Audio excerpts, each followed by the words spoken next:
તો છે ને સાબુની, પાવડરની, લિક્વિડ, શેમ્પૂ બધી ખરીદી કરીને તો શોકેસ મારે ગોઠવવાનો છે, પણ હમણાં કેદુનું કંઈ ગોઠવું નહોતું ને તે આડા અને અવડીને બધી વસ્તુ થઈ ગઈ છે. તો હાલો હવે આપણે હે ને આજ તો ગોઠવી લઈ. તો મેં છે ને આ કપડાં ધોવાનો પાવડર અને શેમ્પૂ ને બધું લઈ લીધું છે.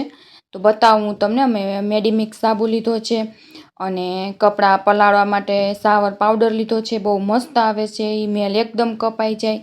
અને ક્લિનિક પ્લસ શેમ્પૂ ને એક ડુંગળીનું શેમ્પૂ લીધું છે અને તેલની એક બોટલ હતી એટલે ખાલી નાની બોટલ અને પતંજલિની કોલગેટ અમે વાપરી છે એટલે એ લીધી છે ને આ વાસણની ગાદી ને બધું છે.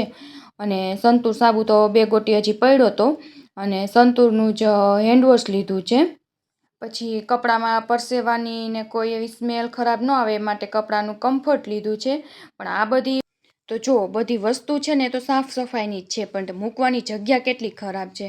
આપણે પણ એવું જ હોય, તમે બહારથી ગમે એટલા સરસ તૈયાર થાવ પણ આપણા મન મેલા હોય તો એ તે બધું નકામું છે. કેમ કે છે ને તમારી અંદરની સુંદરતા જોવાની હોય. તો પછી મેં બધો શોકેસ ને બધું છે ને સાફ કરી અને રાખી દીધો છે. આ થેલિયું છે ને તે અમારે વાડીએ જણને ક્યારેક લઈ જવા વસ્તુ જરૂર પડે ને તો એ માટે અમે થેલિયું રાખ્યું છે હાથવગી. અને આ બધી જો કેટલી બધી ખરાબ વસ્તુ નીકળી છે એ ફેંકી દેવાની છે. એમ આપણે પણ મનમાંથી છે ને ખરાબ વિચારોને કાઢી નાખવાના.